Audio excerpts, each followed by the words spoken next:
got 6 whenever you're.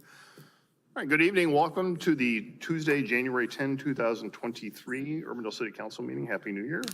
And if you're, I'll call the meeting to order and ask Nicole to take roll call, please. Blake. Here. Carberry Montgomery. Here. Kroll. Here. McBurney. Here. Obrecht. Here. Please stand as you're able for the Pledge of Allegiance. I pledge allegiance to the flag of the United States of America and to the republic for which it stands, one nation, under God, indivisible, with liberty and justice for all. Urbandale is a national leader in character counts, endeavoring at all times to promote and model the principles of trustworthiness, respect, responsibility, fairness, caring, and citizenship. In conducting tonight's meeting, we expect that all participants will act in a respectful manner consistent with these principles. Item 2 is approve the agenda. Is there a motion? So moved. Motion by Kroll. Second. Second by Carberry Montgomery. Discussion. Please vote.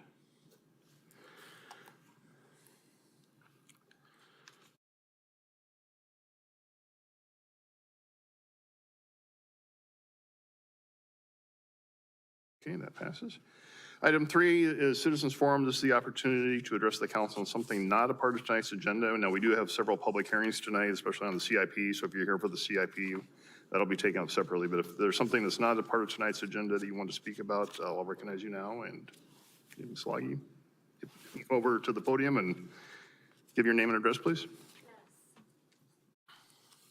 This is the microphone. Yeah, there you go. Thank you, Mr. Mayor, and good evening, council members. My name is Stacy Loggy, and I live at 14416 Sutton Drive. My husband and I are here tonight to discuss our wind chimes issue as it relates to the city noise ordinance. To add a little bit of context to the information we provided in the email we sent last week, I served as a criminal prosecutor for more than a decade and have now spent close to 2 decades managing civil lawsuits in the insurance defense claims industry. All of which is just to say, I spend a fair amount of time in my daily life interpreting statutes, contracts, and policies. When I read the city noise ordinance, to me, it seems like the most obvious thing in the world that wind chimes are included in the language of the ordinance as it is currently written. No one from the city has given us any explanation as to why wind chimes would not fall within the statute, aside from Officer Dotz, who advised that the police view wind chimes as a yard ornament. But Officer Dotz also gave us the good advice to come before the city council and discuss our issue. When you do even just a little bit of research online, I think it becomes quite clear that wind chimes are indeed a musical instrument, or at the very least a musical device.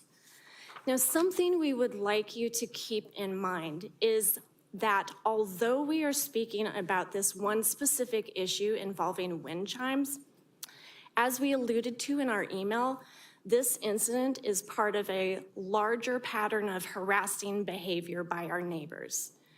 If it were possible for us to reasonably resolve this issue with our neighbors, we would not be here tonight. We reached out to our neighbors first, trying to resolve this issue amicably. And when we got no response whatsoever, we had no choice but to make a noise complaint. If we can get this issue resolved with the city's assistance in a relatively short order, we feel like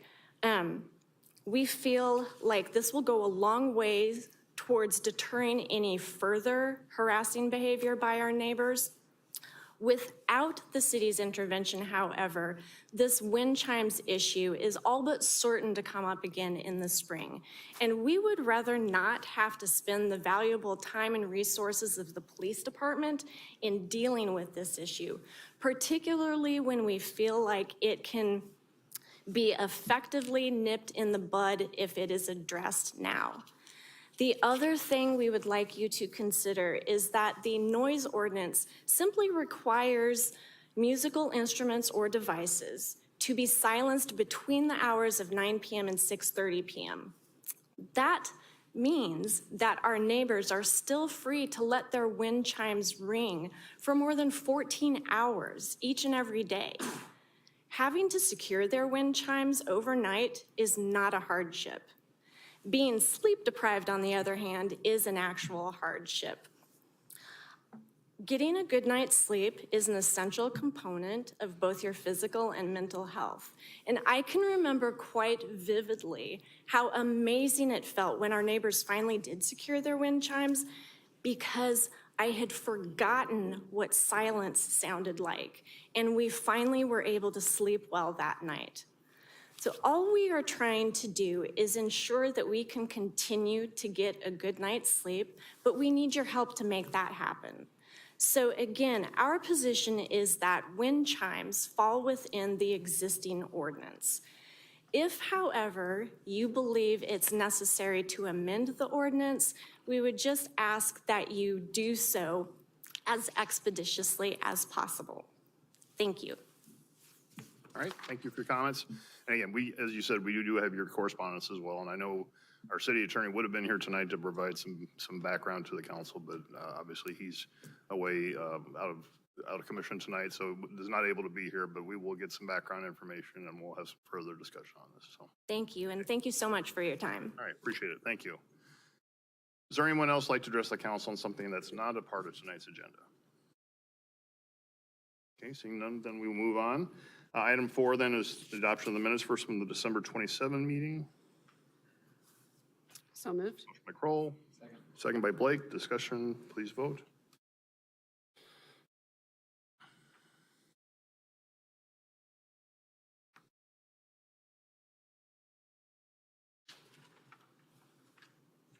Well, that's supposed to be an abstain.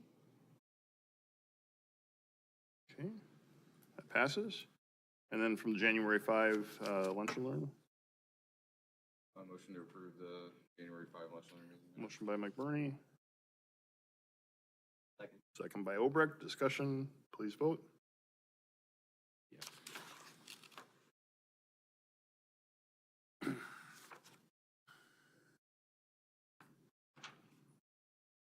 That passes. All right, item 5 is the consent agenda. There are 13 items for approval. I just had a question on the last item of the building report. I think Steve has been prepped.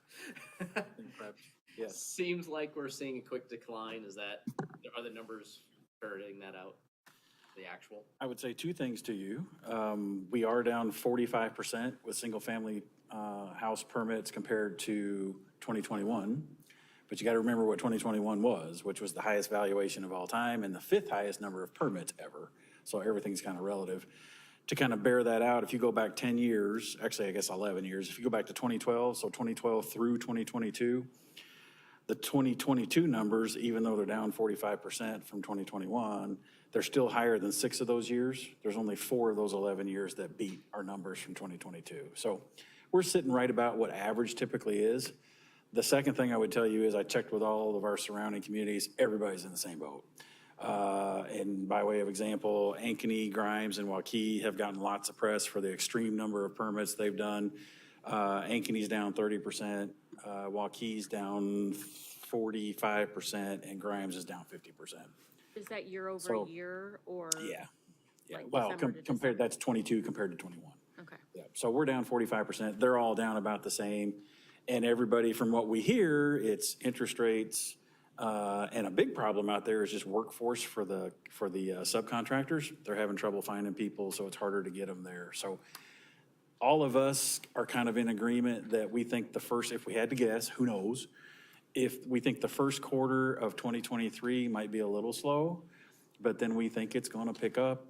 That's on the residential side. On the commercial side, we're talking to lots of people. There's lots of kicking the tires going on out there. And I think from a commercial standpoint, particularly 23 looks like it's going to be pretty good. So I don't think, and folks with other cities don't think it's anything to be concerned about. Numbers are down, but they're still average.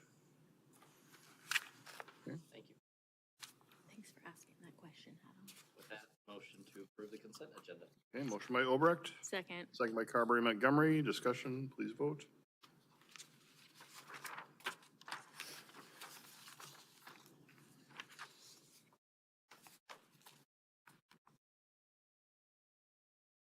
that passes.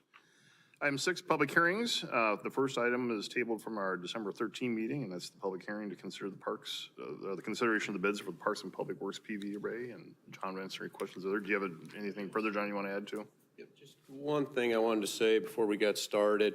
We received the signed contract back from our contractor. Unfortunately, they made some red line edits to it. So talking with the city attorney, he recommends if you decide to move forward with the contract to just approve it subject to us working out those issues. Do you know the nature of the red lines? Correct. Yeah.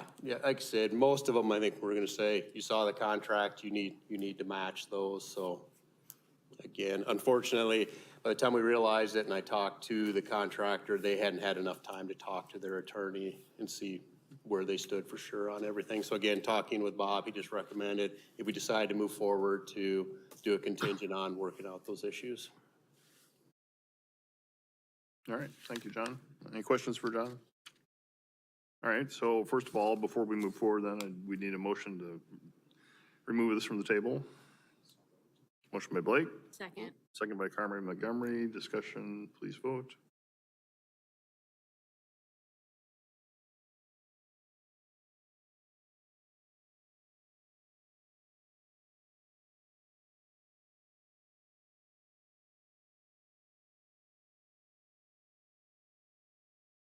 Okay, that passes. So do we move every one of these resolutions? Separately. Oh, well, I mean, know that, but like with the subject to language, each three, all three? Yes. And Mr. Mayor, I do believe we need to close the public hearing. Okay, We tabled it at the last before. okay, closing we public tabled it, hearing. we didn't close it. Thank you. And that brings up a point too.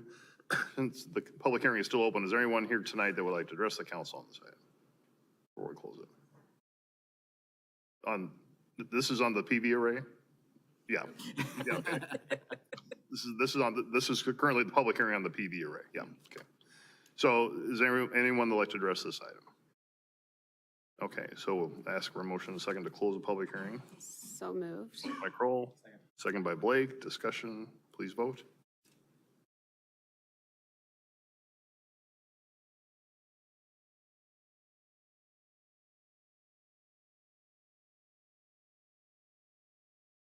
Okay, that passes. And we have 3 items then for consideration. So move resolution 287-2022, subject to their considerations. Yes. Motion by Blake, Second. second by Kroll. Discussion, please vote.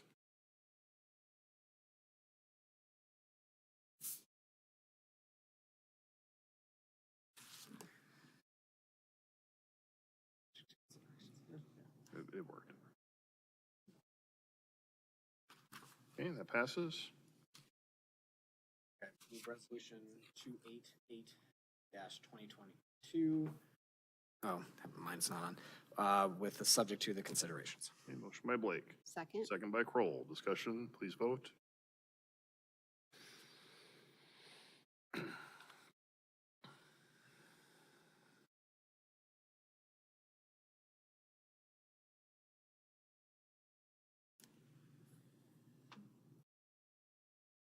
Okay, that item passes. Okay, then move resolution 289-2022, subject to the considerations. Motion by Blake, And second. second by Kroll. Discussion, please vote.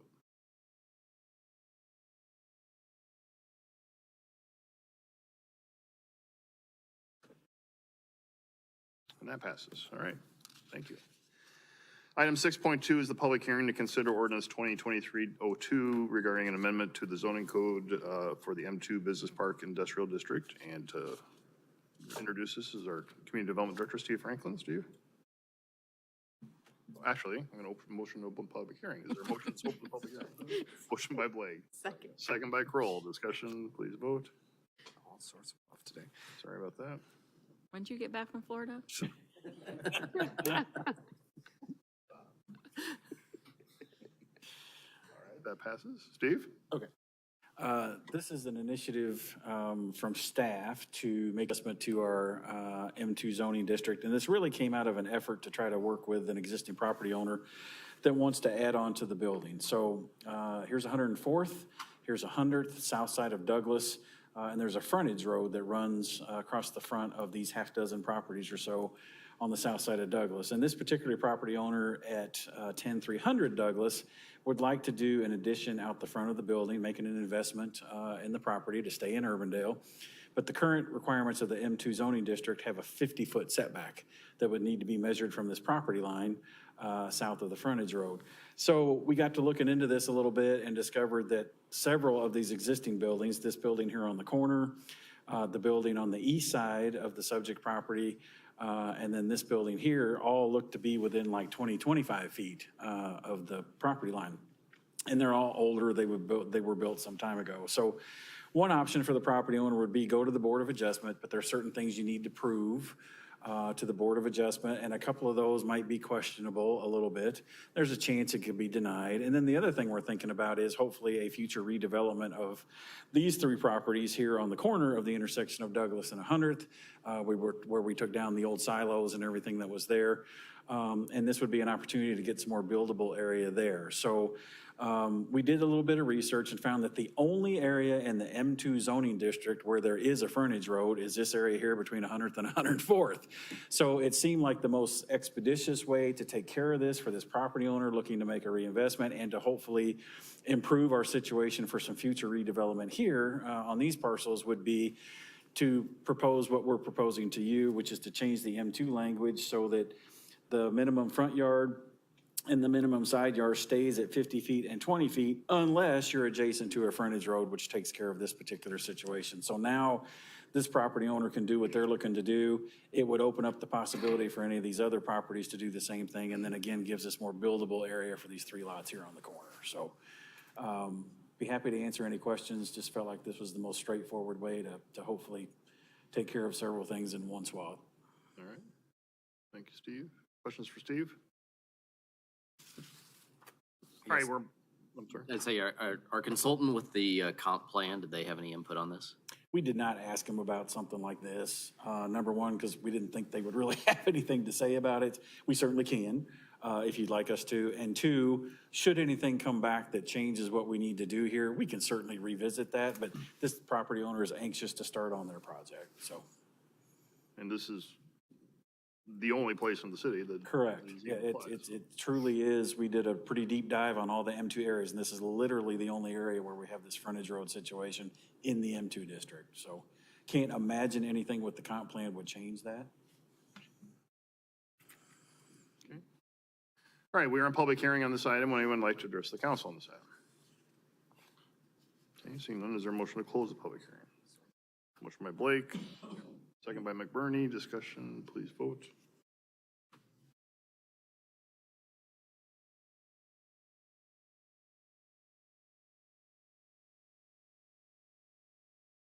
All right, that item passes. All right, item 6.3, or excuse me, we need to stop. Approve the first reading. It's the first meeting of the year. Is there A motion to approve the first reading of ordinance 2023-02. Motion by Kroll. Second by McBurney. Discussion, please vote. I've been back since Sunday, so. He hasn't slept since Sunday. All right, that item passes. All right, item 6.3 is the public hearing to consider the 2023-2028 capital improvements program. And I know there are certain folks in here tonight that will want to speak to this. So first, the procedure I'm going to do is to open the public hearing. Then I'm going to ask Adam Robrecht as the chair to provide some brief comments. And certainly if Bridget also as a member of the CIP committee wants to add any comments, I'll let them do that at that point. And then it'll open up for public comment as well after that. So if you're here for that, if you could please just wait till I recognize you. If you could please raise your hand when I open it up for comment so I can recognize you, then I'll have you come up and give your comments at that time. So first of all, is there a motion to open this public hearing? Motion by Carberry Montgomery. Second by McBurney. Discussion, please vote.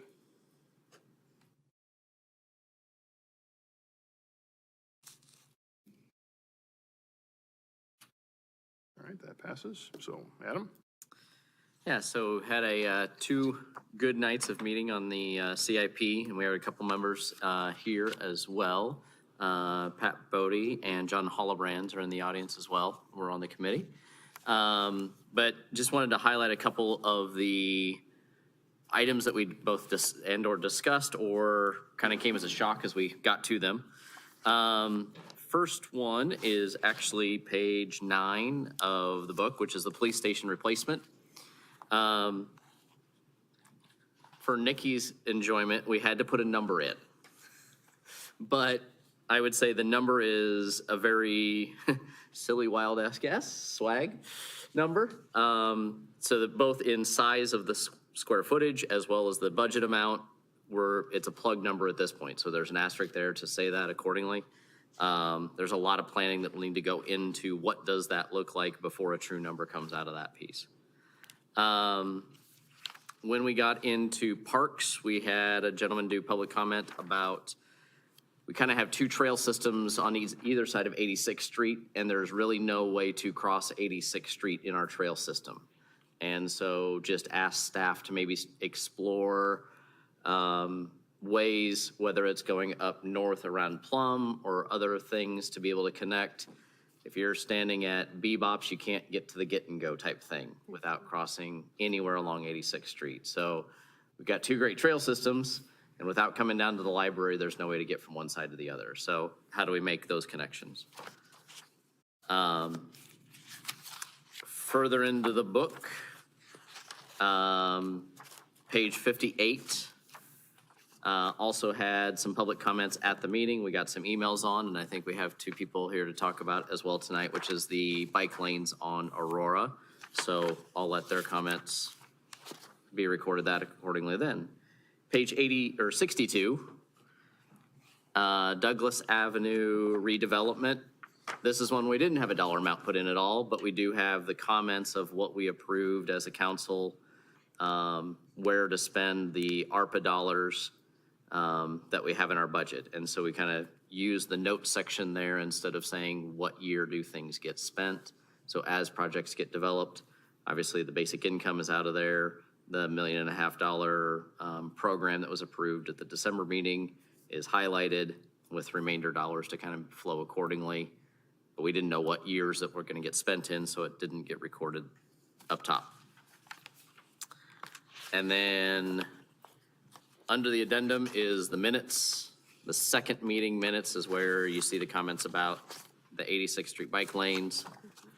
And then also with the Hickman interchange, one of the concerns of the committee was just making sure that we timed our projects to not coincide with Hickman closing and the interchange closing, and just if there's a way that our construction schedules can work with the Iowa DOT construction schedules and federal DOT construction schedules, all of it's moving targets, so I pity staff a little bit on that. It'll be very difficult to do, but we do have some Douglas Avenue items,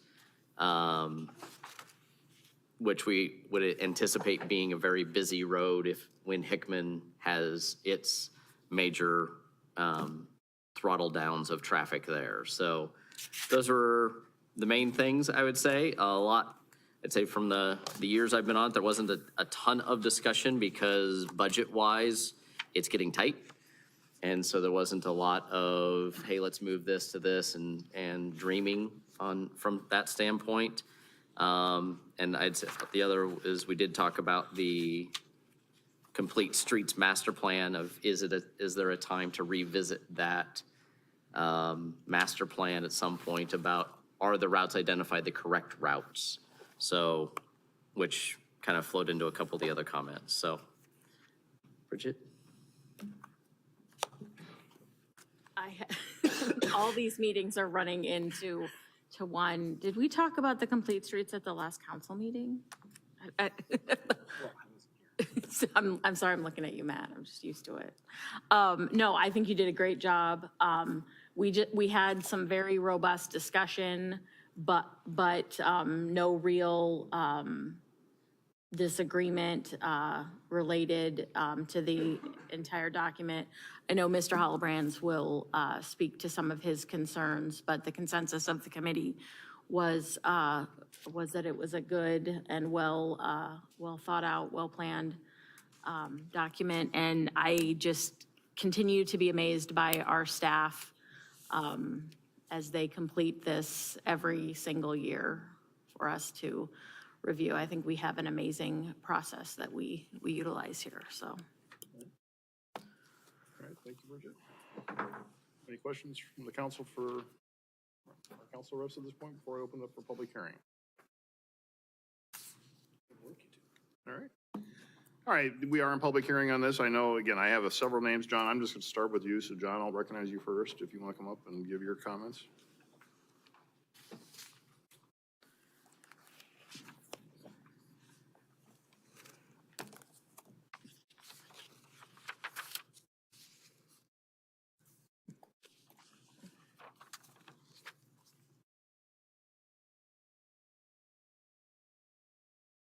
Okay, for the record, John Hollebrand, 4217 86th Street, and I was a member of the CIP committee, and I did vote no on the final report that's in front of you.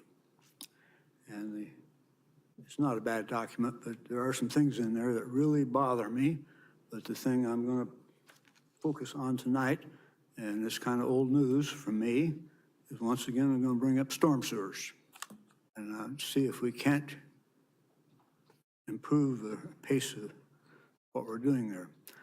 Now, what bothers me a little bit, first of all, folks, in the books here, we're talking about $43 million for our community recreation complex.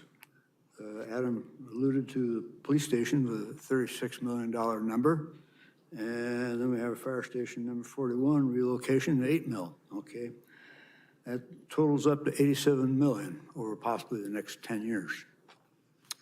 In that same 10 years, we're planning on spending just a whisk over $20 million on storm sewers. And I think we've got, what I'm after here is to see if we can't reorient our thinking towards more storm sewers, speed up that program. Now, the funding for storm sewers this time comes off of our water bill. You know, it's on the water bill.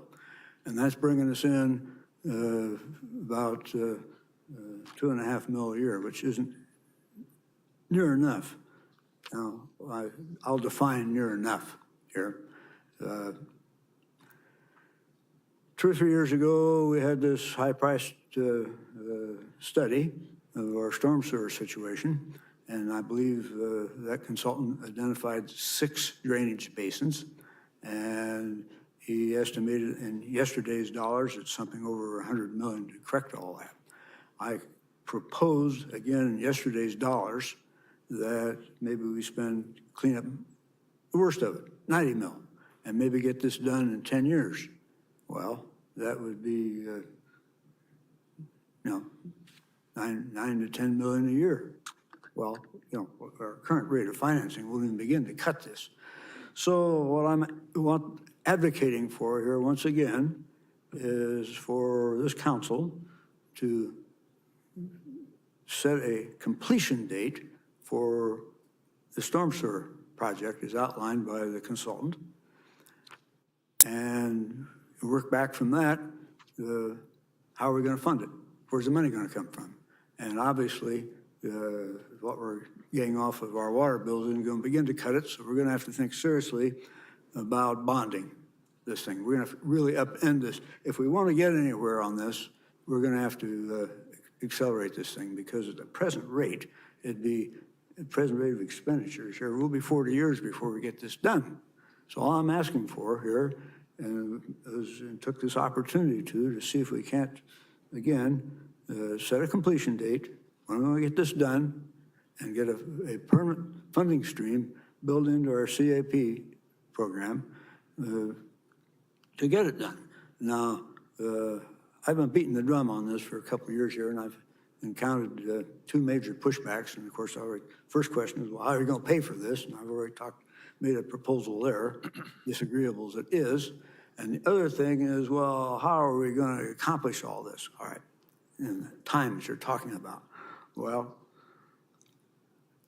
if we say there's 6 basins and we were allotted 2 years per basin, that would be 12 years out to get all this done.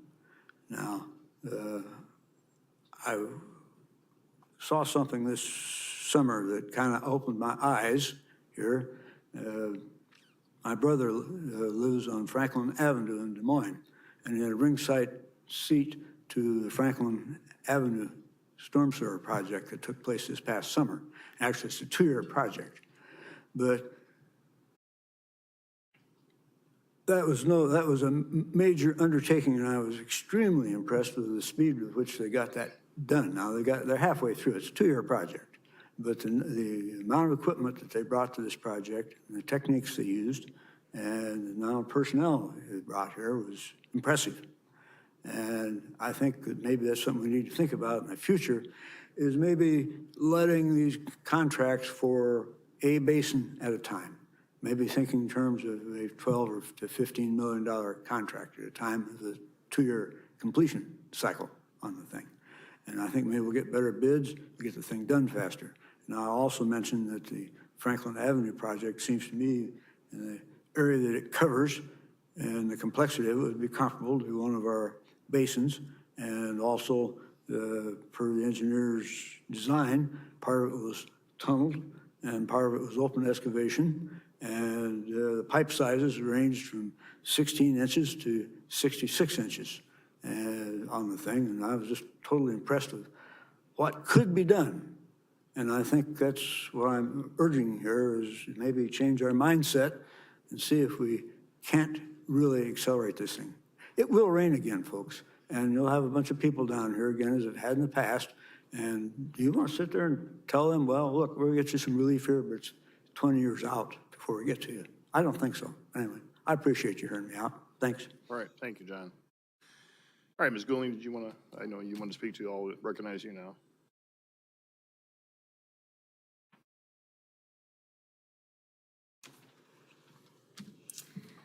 Hello, my name is Amy Goulding, and I'm speaking at the public forum tonight regarding the bike lane project, specifically addressing Aurora Avenue from 86th to 70th. As the council knows from my previous email and speech during the citizen forum, I'm asking for a motion to pause this project due to the lack of transparency in the sense of including the valid stakeholders and awareness to the public. In 30 years of living in Urbandale, I have never been concerned with any projects. I'm very concerned over this project. I've been talking with people since I learned about the project after the lunch and learn in September. I've not yet come across a positive response. As I talk to past classmates, neighbors, colleagues, and friends, I am met with audible gasps, big eyes, physically shaking the head no, words such as ew, cluster, and profanity.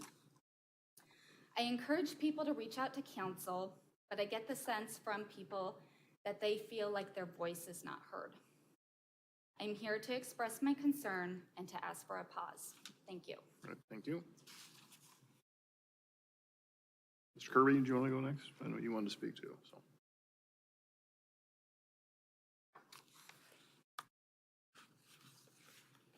Mayor and council members, I'm here to talk about the same thing I've talked about the last 4 meetings, same as Amy. It's about the capital improvement project for this shared bike lane on Aurora from 86th to 70th and on 70th from Hickman to Meredith.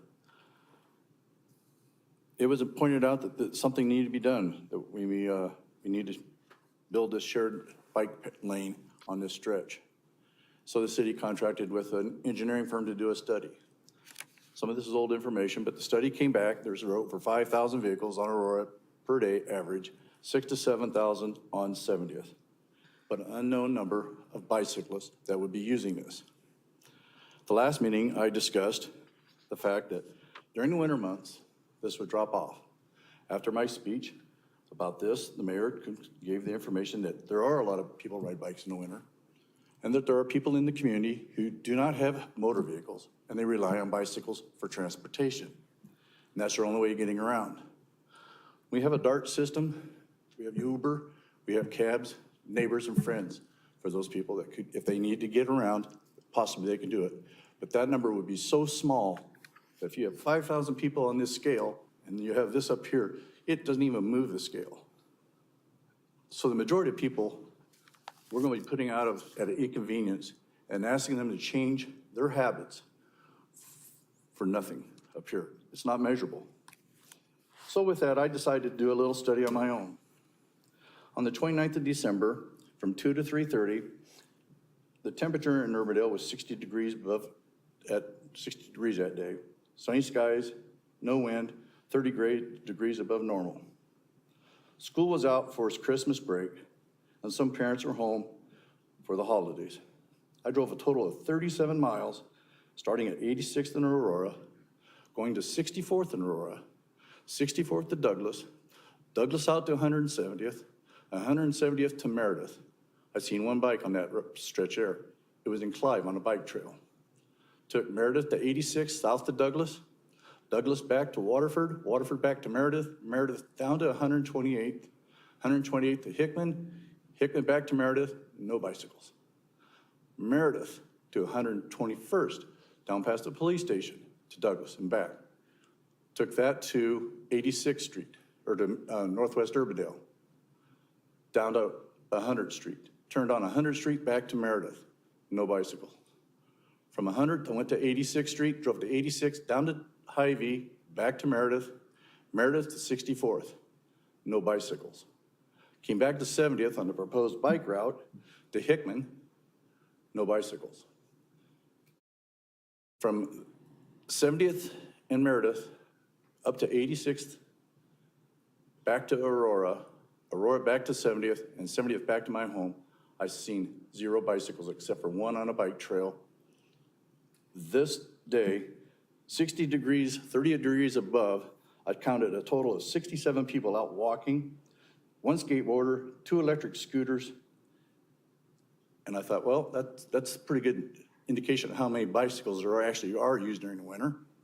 But I thought, well, I better give it another day. So I went out on the 5th, 35 degrees, drove the same route. Took me 15 minutes less because traffic was a lot less because people weren't home for the holidays. Out of that whole route, I got out to Waterford and 156. There was a roughly 10 people out there playing disc golf. I counted 27 pedestrians that day. I come across 1 bicycle at 150 in the Meredith across from the fire station. He was on a mountain bike. He was struggling to get up the hill. He was doing the wobble to get up there. Cars were passing him. And you ask, why are cars passing him when not 20 feet from there? We, the city, citizens, have paid for a bike route. There's a bike lane right there. He wasn't in it. He wasn't using it. At this city council meeting, as I've heard several times, we need to educate motorists about being courteous to bicycles. Well, I think when you get a license, that's all part of you getting a license, proving that you can do this. I think some people need to be educated when you have a bike route parallel to a road, that's where you ride. The other thing is, in closing, I received a letter from the city of Urbandale, from the engineering department, which I greatly appreciated. It looked like this, identifying what the project is going to be on Aurora for the repaving and resurfacing and replacement of some sections of the road. On the backside was a map showing the outline of the area. This is what I've asked for from the beginning, that we have transparency, that we notify the citizens of this area, of this community, about the plans of what's going to be taking place or what wants to be taking place on Aurora. To have a public hearing, to have them give a chance to give their opinion on what they think of this. We haven't had it yet. I'm asking that this be scrapped, at least, if nothing else, tabled until you have such a hearing and this information is shared with the public. I know we got a postcard in the mail that said, come to the CIP meeting to express your views. 120 type documents or different projects. And like Amy, in talking to the public, they give you a look like dumbfound. How can this even be considered? And I don't have an answer for them. But this isn't an improvement project. This is a redesign and restructuring of an existing road that's been in place for 50 years. to meet the needs of the people at that time and the projected growth of this city. That high school's had 3 additions, the junior high's had 1. This town is 3 times the size it was when that was developed. And now you want to go backwards and make it a 2-lane road and give bicycles a lane each direction for an unknown number. When for 2 days I rode, and I've gotten 1 bike. I know it's the winter time, but the weather conditions were such that if you really wanted to be out, you could be doing that. So I'm asking that you think long and hard about this, and you think of what the majority of people would want. If you don't have an idea of what they want, have these meetings. Thank you. All right, thank you, Mr. Kirby. Pat?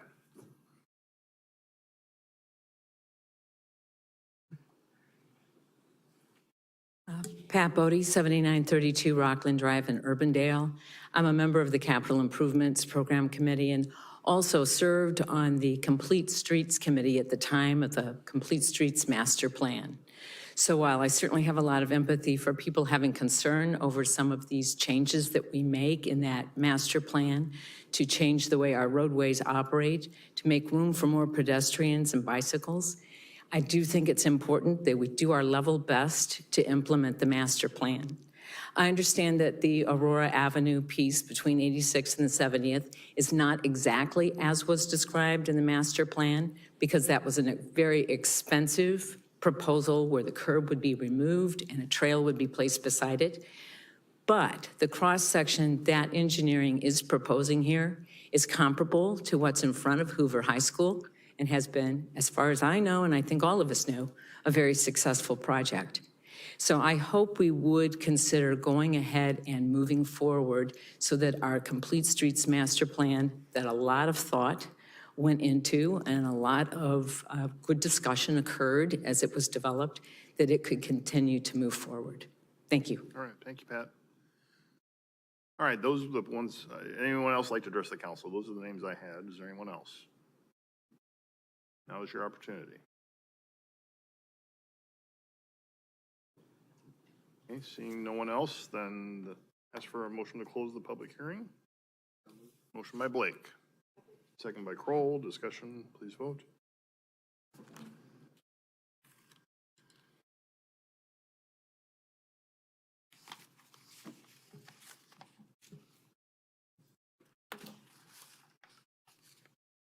Okay, that passes. Open it up for discussion. I'll start it off, I guess. Okay.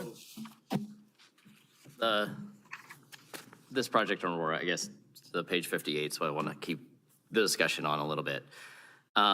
It was brought up that the design is the same as what's in front of Hoover, and I'd say, so this is the sheet I'm looking at from Snyder.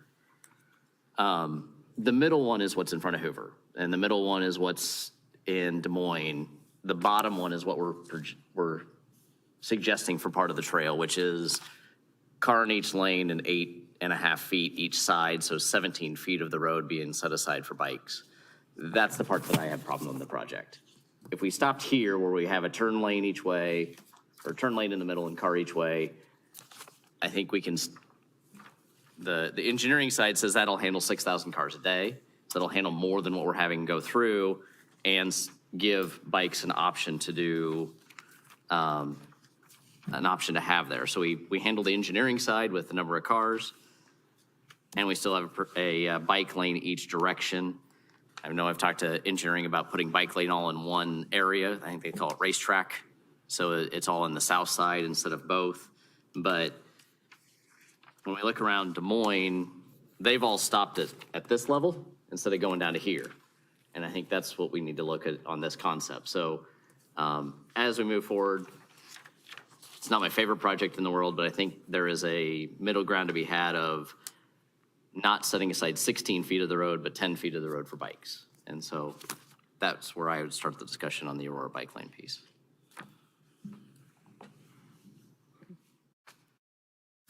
Well, you're looking at me, so I'll make some comments. With my background in neighborhood planning, I always am concerned about notification of neighbors when we do projects. And so their concerns are very important to me in relation to this project, and that it is such a significant change. And I do not feel that we have done an appropriate job of notifying people that such a significant change is being contemplated. I mean, we all know about it because it's our job, but for the average person that lives in the vicinity of this area, I don't think that they know about it. And that gives me a lot of pause. That's not anything to do with how I feel about the project. So I guess I would I would feel okay if maybe we deferred this for a year and had some chance to have more public inputs and maybe figure out what Adam is suggesting is if we can go from the 2 buffered bike lanes back to the left turn lane, the center left turn lane. I just have a lot of, this is a built environment that we're dealing with in the other 2 complete streets projects that we've implemented since I've been on the council, have been in, either, Waterford and Douglas, we had really a blank slate to implement those. And so while we did even have some hiccups, it wasn't a built environment. So we had the ability to make adjustments. So I guess I'm open to deferring this, but I'd love to hear what everybody else thinks.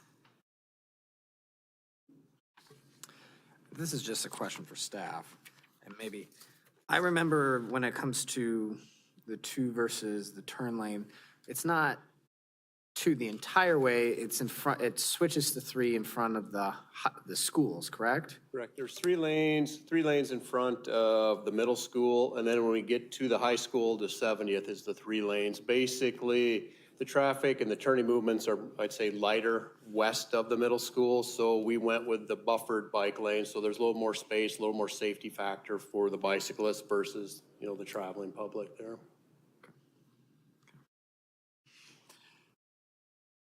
Again, I'm more lean towards moving this forward this year. I'm a big proponent of diversification of transportation and doing so through the, but I understand the concerns. If the rest of the council wants to defer, I won't fight too hard.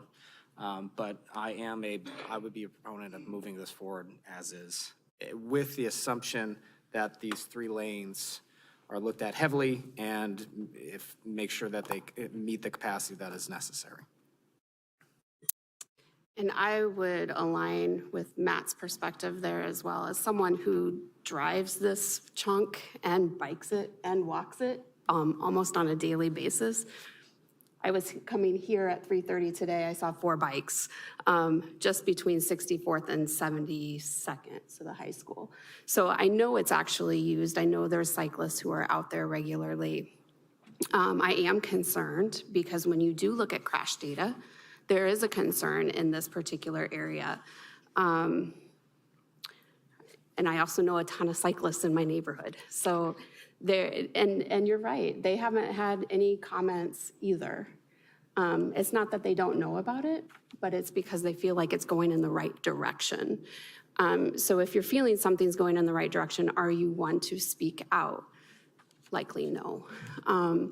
So I would concur with Matt. I'm okay with this going forward. I agree we need to look at that 3 left turn lanes. I'm not particularly fond of the buffered bike lanes simply because I'm a cyclist and I see people cross them regularly. And I think it gives a false sense of security at times. But I think this is important and it's a step that we need to take. I guess the only concern I would have would be with the bike lane on the north side of Aurora as it goes across the high school and the middle school, and what that's going to look like and how that's going to interact with traffic, because you're going to have a lot of newer drivers that are going to be maneuvering through that particular location, especially during the school year. Probably not going to see as many bikes during the wintertime, although recently with our winters, we've seen a lot warmer temperatures. So more frequent bike use. I do think that we need to ensure that we are involving as many people as possible through the project. I don't know if necessarily right now was the right time to send out communication, because I think up until this point, it's just been a project within CIP. I don't know if we want to make it a habit of notifying people of every project in the CIP, considering the number of projects that remain out there for years on end. But I do think that getting feedback from folks and just ensuring that if we do move forward with this, that we are ensuring the safety of pedestrians and cyclists within that north lane. And then, correct me if I'm wrong too, this is for planning purposes, but this will come up to another vote at some point. That was So gonna be my there will be another bite of the apple for residents to come and Go talk. out to bid and for the final document to be approved by the council, correct? Okay. John, when do you anticipate that being, that this will be ready to? A lot depends on tonight's decision. If it's pushed back a year, it'll be a year. Otherwise, based on the current schedule, we have Based on the current we're schedule? planning in 2 weeks to bring it to go out to bid. In our mind, it's met with what we've discussed and had the consultant. Now, if we want to look at other options, we can delay that, but right now our schedule was in 2 weeks to go out to bid. And part of the, at least the Aurora segment, is remilling or milling a little bit down and repouring, basically.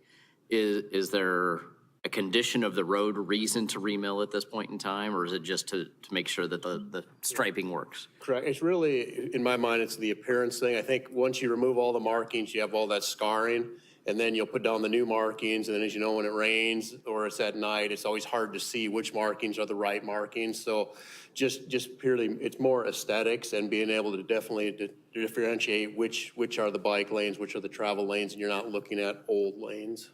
And are you looking at this as one project or two, as far as the north, south, and the east, west? One project, because basically 70th Street is just pavement markings. So we'll also be doing pavement markings with the new one that just has asphalt on Aurora as well.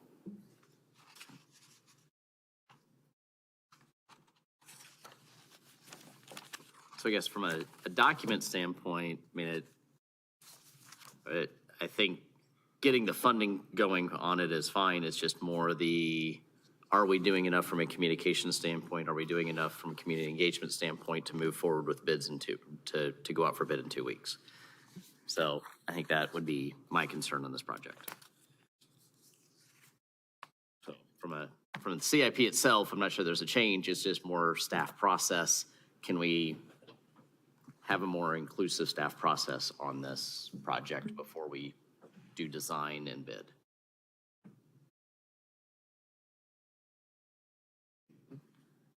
Certainly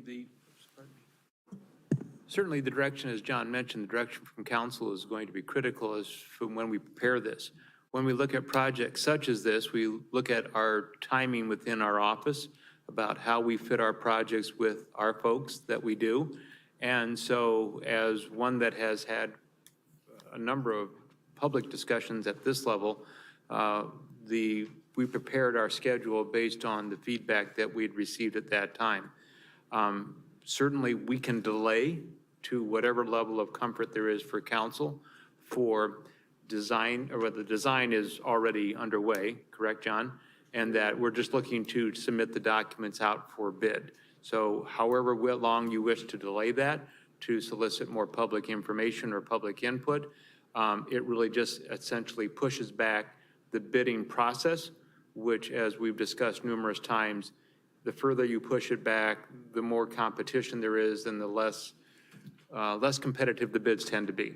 And I guess one other thing just to mention, this one's a little more unique in schedule as well, as you can imagine. We've got the schools there, we got the 4th of July parade, so we were also planning it to more or less be after the 4th and before school start, to hit that window. So depending on when we bid it, don't really want to do it in the fall while school's going on. So this one's got a little more of a narrow window for construction, that if we do some more considerations, it might by default fall back a year just to hit the right time of the year to do the work on Aurora. And John, I'm assuming the 70th Street Water Main Douglas to Aurora project would also probably be aligned with this. The 70th Street really won't have an impact. All we're doing is pavement markings. So we'll be able to work together on that. I'd assume Again, I would hope, remove the markings, paint the street, it's done in a couple weeks' time. It shouldn't take long to do the pavement markings. It's on page 104, Adam. You know, with respect to this project, I'm just going to provide some comments on it. Obviously, I think you know where I stand on this. I think it's something that is important. It's part of our complete streets master plan.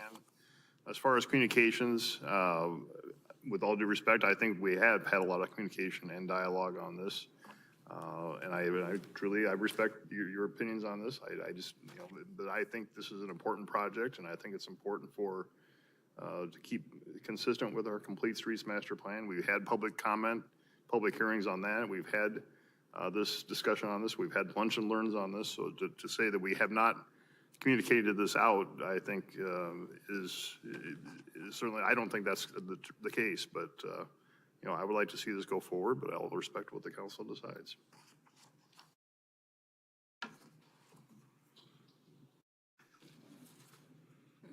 The public hearing is closed, Mr. Kirby, so this is for the council to discuss at this time, so. Yep.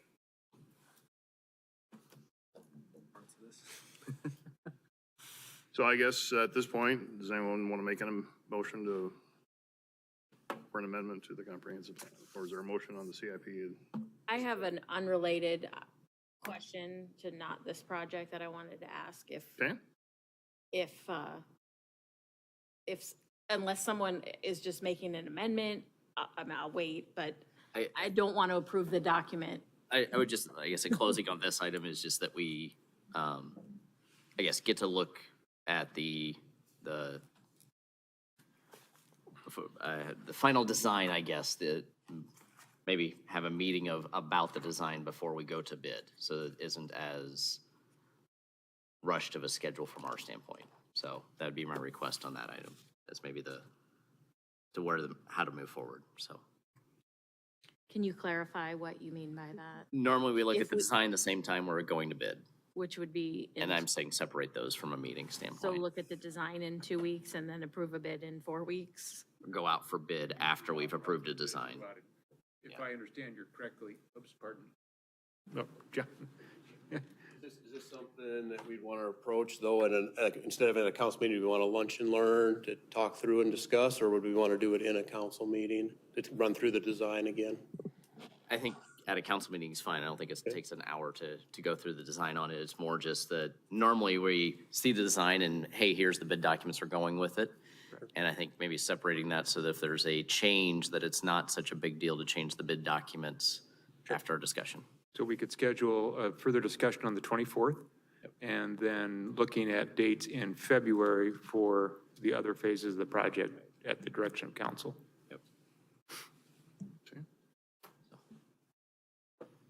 Can I ask my other question? Sure. John, imagine that. Do you, and AJ can jump in here too, do you feel like we are being appropriately aggressive on addressing our stormwater concerns? I know the council has identified this as a significant concern of ours, and that we want to address these problems that have been identified by the consultant. And I guess me as a council member trust that you as a staff member bring these to us in a manner in which is appropriately aggressive and that we can pay for. So I guess I just want you to discuss that a little bit. Sure. And I guess maybe some things I said before, and maybe put it in context. It might have been 100 million, but there might have been stuff where, you know, you have long stretches where it's an 18-inch pipe, they say it should be a 24-inch pipe. There's not a lot of bang for the value there of changing those out, nor does it make a huge difference. They just pointed out everything that was slightly undersized to greatly undersized. So we started in areas where we knew there'd been some, you know, damage in basements from backups, which were likely that there's some pumps connected to the sanitary sewer instead of storm sewer, which causes the backup there. So I guess another thing to add, just to put it in a different context, we looked at east of 86th Street, south of Meredith. Can you imagine tearing up every street in the next 10 years in that area? It just, again, that's kind of how we look at it, is trying to be cognizant of the impacts we have on Urbandale as a whole, what we do to the neighborhoods.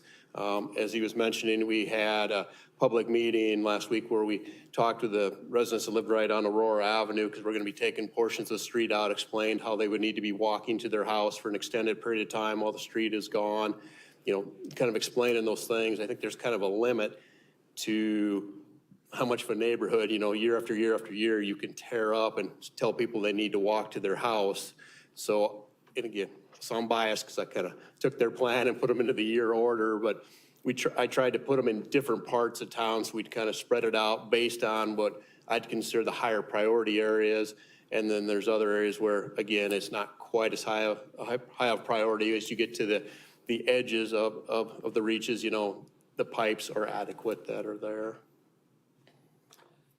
I would also address from the financing standpoint, as John mentioned, and as we've spoken before, the engineering department looks at the prioritization of the projects from essentially the worst that we need to address that have the greater impact to those that, as John mentioned, if you had unlimited funds and you wanted to go from a 14-inch to a larger pipe, that you wouldn't have much significant impact on the neighborhood.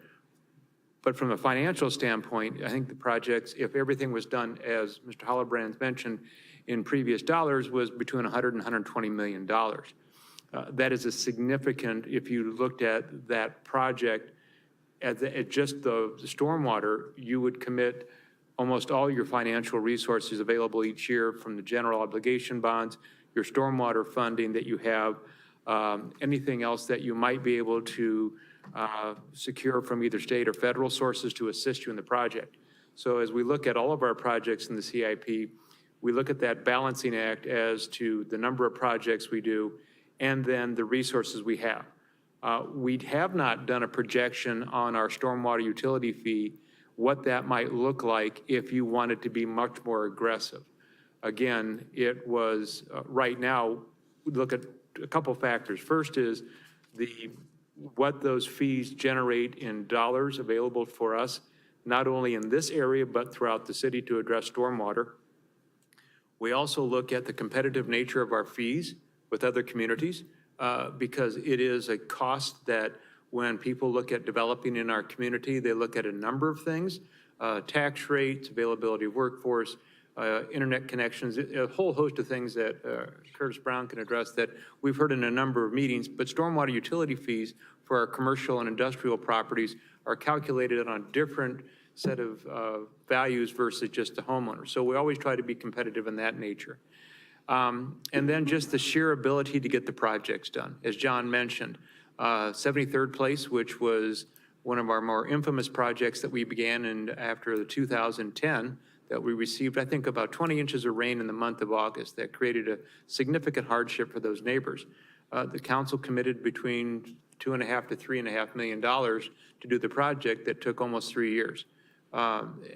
As the mayor can attest, and John and his staff, we had an excellent contractor who had tremendous communications with the neighbors, but still, no matter how good the contractor, no matter how much you communicate, as you have to walk 3 blocks with your groceries, when it's winter and it's disrupted, when you have small children you need to transport, or just the sheer every day I've got to walk several blocks to get to home, we're cognizant of that. And so a lot of those factors come into play, but the financial standpoint of it, it would be, we haven't given that number. I can't tell you exactly how that would affect other projects, but I think it's fair to say that if you committed all your financial resources that you have available in the CIP process, that you would be doing very little, if any, other projects. But to John's point of not tearing up the entire east side of Urbandale, are you putting projects in the CIP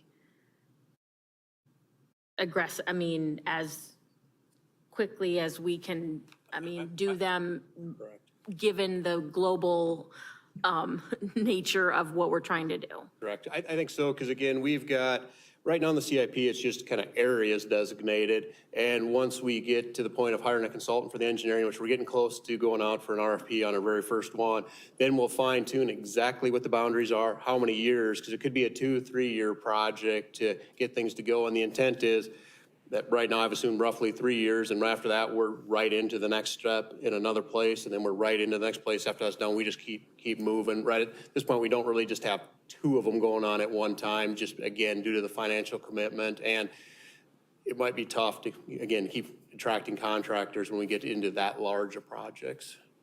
I do have one question from this that, and you may not be able to answer this. This is something you may have to come. So, because you've said you've kind of spaced these out and you kind of took the strategic, maybe the more low-hanging fruit for ones that can do. What kind of timeline does that put out to you? Do you think that we hit the low-hanging fruit ones in 10 years? Like, what was your kind of your plan when you built that out? Each one is roughly in the 3-year time frame. So really, we had the consultant line out 10 different areas to work. So I mean, that is, in that math, I'd say you could be around the 30 years. But a couple things I would add is, again, we looked at areas where we had some water in the basements and some issues. We're fortunate that we haven't had this catastrophic flooding all throughout town where everything just goes underwater. So, you know, we're kind of looking at where are the areas where we've seen some issues and tried to address those first. A lot of these too, in a perfect world, we would have the small lines that everybody could hook their sump service to. I mean, that's included in this as far as a cost. Are those really necessary? Maybe not. Would they be nice? Yes, they'd be very nice. So it's, again, we're trying to hit the areas that we think are maybe the most flood prone, address that first, and then kind of work our way out. I guess, kind of had this discussion at the committee level as well, but last year's document, we had $18 million in the storm water projects. This year, we've got $23 million. So we are moving the number up, and, you know, stormwater utility fund is the base there. Where's the extra dollars coming from is we are going out for GO bonds. We're up to $13.5 million going out for GO bonds in this plan. So it's moving up. It just may not be moving up as a fast enough rate for some people. Thank you for all of that discussion. All right. Any further discussion? If not, is there a motion? Move council letter 7303. A motion by Blake. I'll second it. Second by McBurney. Any further discussion? Are we making any amendments to it? You're not.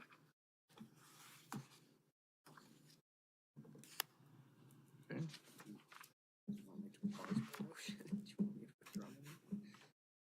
We have a motion and a second. Is there any further discussion?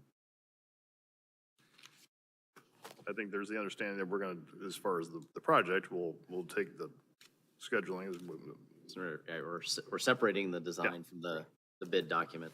Yeah. And John, would it be possible to see, I don't know how this affects the bidding of it, but to see the cost of the different layouts that Adam pointed out, as far as seeing the split lane, the one left turn lane and the 2 buffered bike lanes, or maybe even seeing something that would only keep a bike lane on the south end of Aurora?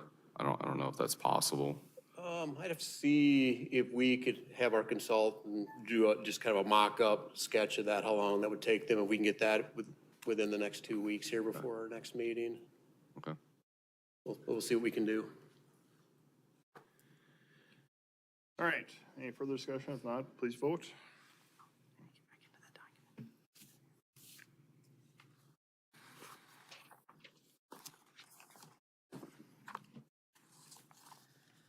All right, that item passes. Again, thank you to Adam and Bridget. Thank you to the members of the CIP committee that are here tonight. Again, and the staff, certainly. This is a arduous process, to say the least, but very necessary process. So thanks for all the work to get this to us at this point.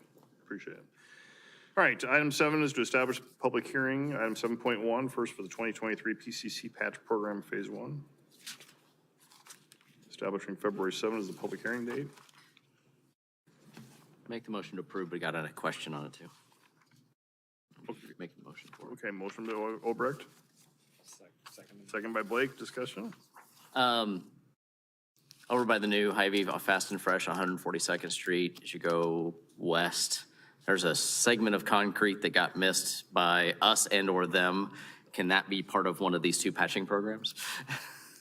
It could be, but it's already in our sidewalk repair program with a Okay. note to be the first one of the season they start with. Okay, thank you. All right, there we go. All right, so we have a motion second, so please vote.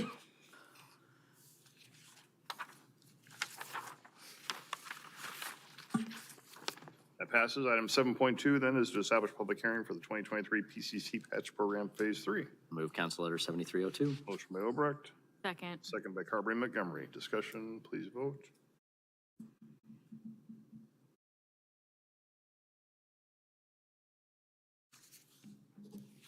That passes. All right. Item 8, regular agenda items. First is item 8.1, is to consider the special city election for the Urbandale Community Recreation Complex and related recreational site improvements. To introduce this is our Parks and Rec Director, Jan Herkey. Jan? Mr. Mayor, members of the council, it's been a long road to get here tonight, over 10 years, but the last 2 years of leading to tonight's discussion, significant amount of community input and public meetings, and we certainly appreciate your and the commission, Park and Rec Commission's involvement and support through this process. At your meeting on December 13th, you approved the conceptual plans and the cost project projections of the $43 million for capital and operational expenses for the community rec complex. And before you tonight is the next step in the process is to proposal to authorize March 7th, 2023, the special election date and to establish the ballot question verbiage. Staff has worked with the bond council to prepare the special election resolution and wording for the ballot, and proposed wording would be, shall the city of Urbandale, Iowa issue its general obligation bonds or capital loan notes in the amount not exceeding the amount of $43 million for the purpose of designing, constructing, equipping, and furnishing a new community recreation complex with related recreation site improvements. If approved tonight, and when the bond vote gets approved in March by the voters, future steps would then become the council's prerogative of how we proceed and timing of the project's issuance of debt and implementation of the various steps. So I'd be happy to answer any questions you have. All right, thank you, Jan. Any questions from the council for Jan? I'll move approval of Council Letter 7289. Okay, motion by Carberry Montgomery, I'll second it. second by Kroll. Any further discussion? Go for it. I voiced on the Lunch and Learn that I am a proponent of this initiative, of this. I am not trying in any way to sink this. But I just wanted to voice my concern publicly that the March timeframe, in my gut, I had a little concern about. I think the odds of passage would be, and I still believe, would be better in September or tying it to the municipal election next year. I know, but with considerable conversations amongst my fellow council members, members of the public, that opinion is not shared widely. So I think if I'm not going to stand in the way, I will be voting in favor of this tonight. But I just wanted to just share that I still think there is I believe this will pass. I do believe it would pass, but I believe that we would even have a better shot come this September or the municipal election. So I just wanted to state that publicly, and but we'll be voting in favor of this moving forward. Thank you, Matt. And I guess I don't share your optimism that it will pass. I think it's a coin flip at best at this point, and it's one of those that the ongoing cost of operating is about $20 per person in Urbandale, not per household, but per person. So it's that ongoing cost. I just don't think the plan has been vetted enough compared to what our neighbors are doing. If we're trying to keep up with them, we're doing it in a very different way than they're doing it. So while I will be voting to move this onto the ballot, I can't say that it'll be a unanimous thing from the council to say that the council is unanimously supporting this into the public. So it's just one of those that I don't need to block people from voting for it, but it doesn't mean I need to be supporting it, so. I would just say, as we've stated, the Lunch and Learn, is that when we just talked about this? They're all kind of running together. Spending $43 million is not necessarily top top of my priority either, as I think all of us share that opinion. We'd like to see that number come down. But at the same time, we have always said this needs to be a voter decision. And I think putting it on the ballot does just that. Further discussion? All right, we have a motion and a second. Please vote.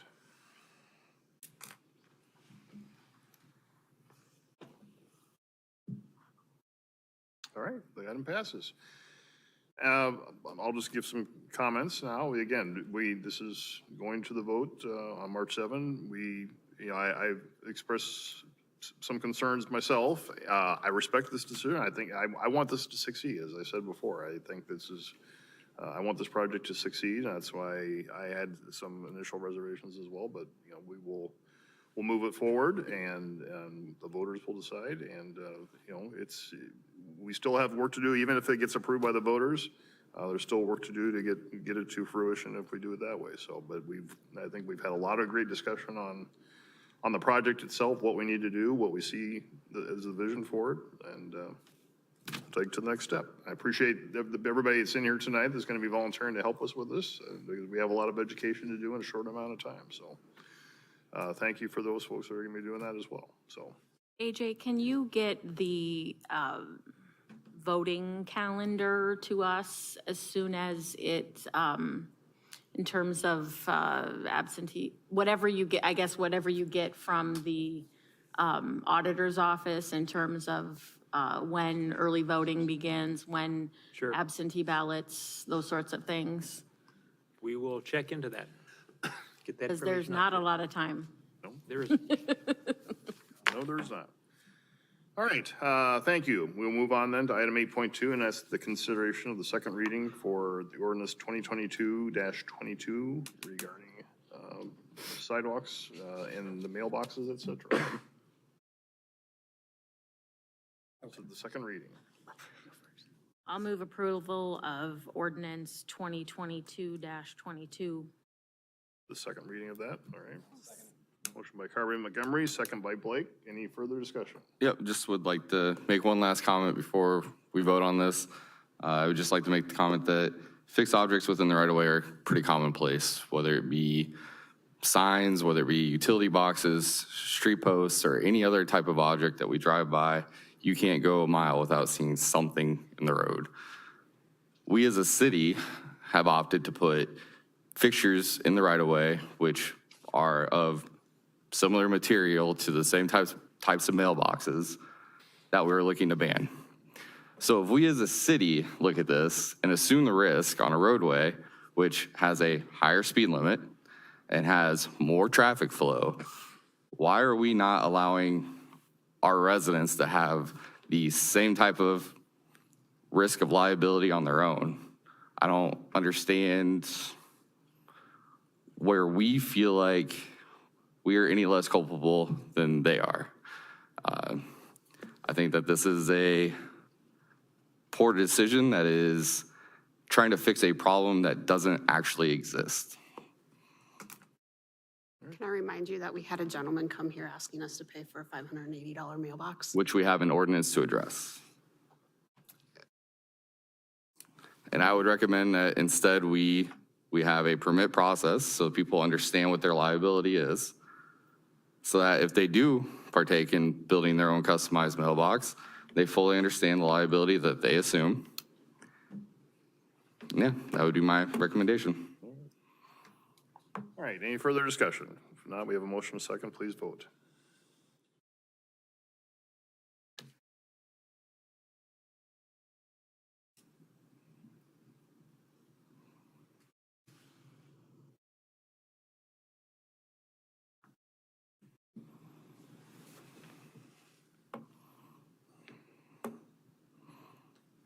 I don't have it. I don't have a vote. I don't either. Let me try to send That's it again. intentional, Matt. Yeah. My vote is yay. Pop up again? Uh-uh. No. No? Okay, I will do voice I'm votes. gonna take a roll call. Okay. Do you want me to do for everyone or just for those that I'm missing? Pardon? Do you want me to do for everyone or just those I'm missing? Roll call. She can just take their votes that are missing. Yeah. Blake, yes. I see what you mean. Oh, I see. You didn't have, Yeah. okay. Only a certain number. So, yeah, so this is what it looks, okay, yeah, let's fill it out. Okay. All right, the item passes. All right, thank you. The third reading will be at our next meeting, so. All right, item 8.3 is to consider ordinance 2023-01. And John, want to answer any questions if there are?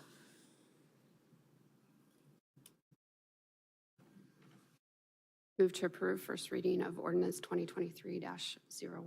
Okay, motion by Kroll, Second. second by Blake. Discussion, please vote. Are you getting, Let's see what happens. Yeah, Yep, there it goes. yeah, worked.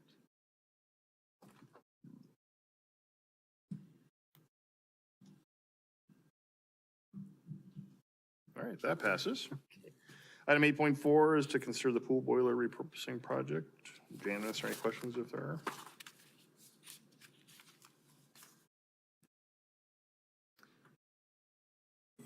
Motion to approve Council Letter 7305. Motion by McBurney, Second? second by Kroll. Discussion, please vote.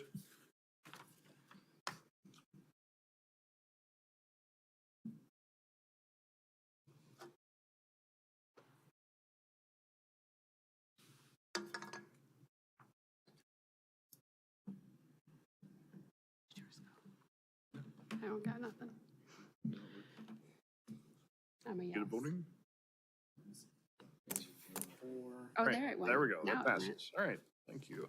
Now it just- Item 8.5, streetlight proposal from 170th Street, Tamara's Drive to Waterford Road.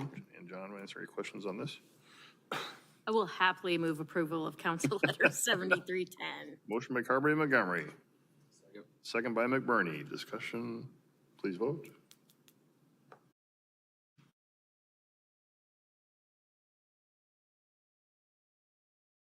Mine's not coming up this, oh, there.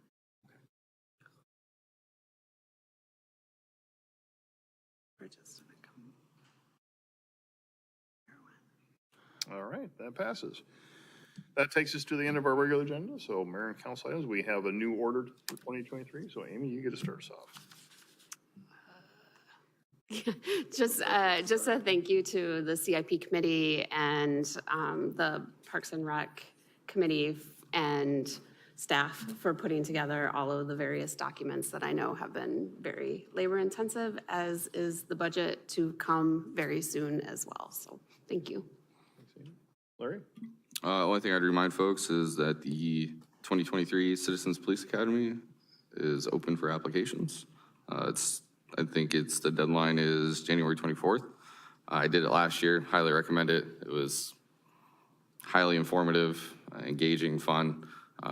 So I'd recommend anyone who hasn't done it, sign up, do it. It's great. That's all I got. All right, thanks, Larry.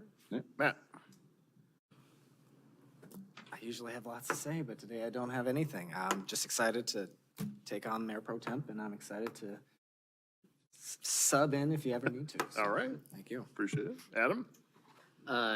Next Tuesday, the 17th, Urbandale Schools is hosting a parent meeting, but doesn't have to be a parent, about fentanyl. I know our police department and fire department are, I think, both participating as well as know about it, but I just wanted to highlight that as one of those community activities that nobody loves to talk about, but we need to talk about. So it's 6:30 at the high school, no RSVP needed, so All right.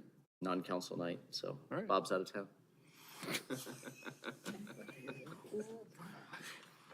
Hey, come on. I'll be missing the next meeting. All right, Bridget. I participated or watched the business records legislative forecast or preview today. Lots of, stuff about housing, mental health. What else did I text you, Amy? There was something else. But very generic, but then they started digging into property tax, question mark, whatever. And I thought that our lobbyist from the League of Cities did an excellent job. That's why I asked for his email. Okay, sure. That I wanted to let him know. I think he did an excellent job of everybody wants property tax relief, but also you have to, people want safety and amenities. I mean, because a workforce, I guess, was one of the big things that yes, and childcare. And all of those things have, require cities and schools to have resources. So I was very impressed with how, now I can't even remember his name. Robert Palmer. Robert Palmer handled that discussion. I sent him an email. And then as I emailed you all pictures, very, very excited about the functional traffic signals at 170th and Meredith, and you can get all the way to 10th Street in Waukee on a paved road.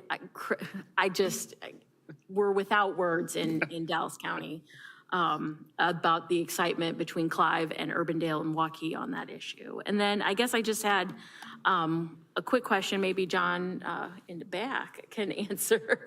Was there a meeting about the basic income pilot, an informational meeting? Did I miss that? It's next week. I will resend back out the information. It is next week that they're going to have their first kickoff meeting. Okay. And then week and a half after that will be then another one. And then they have the open house in February, which you'll get an invite for as well also. And then I guess I'd like to know, one of the things that I was most excited about is pushing this out to folks in Urbandale through UCAN and the pantry and our schools. If we have a plan for that, or if you can get that information from Mid-Iowa Health. That information has been trickling out. Okay. It'll be more of the kickoff meeting Okay. next week will be the more push. And then I'm working with Derek Zarn also to make sure Okay. that that information gets out once it's promoted. Okay, fantastic. So, yeah, if you send anything before Christmas, I'm sorry. I went to the junk folder, that's okay. Thanks a lot, John. That's all I have. All right, thank you, Bridget. Amy and I had Mac this morning, had two great discussions first on homelessness. Angie Arthur from the Homeless Council presented on that. And just as background, I am on the Homeless Coordinating Council, so I try to fill in there. And I appreciate Curtis and staff getting some background and some information together, because Angie wanted to know what we as cities do to help with the homeless situation. And that was very helpful. And and we do quite a bit from our standpoint. Obviously, we know homelessness does not just rest in Des Moines. It's a issue that we all deal with and we all need to participate in. So it was a good discussion. And then we had a discussion on digital equity, which was interesting. And I think there's going to be some more coming out of that, because I think the state is getting some ARPA funds on that. And there was some discussion actually at the legislative forum on that as well. So watch for more of that too. And again, I think it provided some thought about what if we're thinking about everything we should be for our residents on that equity. I think we are doing a pretty good job so far versus by providing what we did with MetroNet to provide better access for broadband throughout our community, but also providing the computers and the equipment that folks need. And I think we do that as well as we can at the library and the senior center to do that as well. But there's probably more things we can always look at. So we'll probably have some more discussion on that as that comes out. So with that, I don't think I had anything further. We are at the end of our agenda, so we stand adjourned.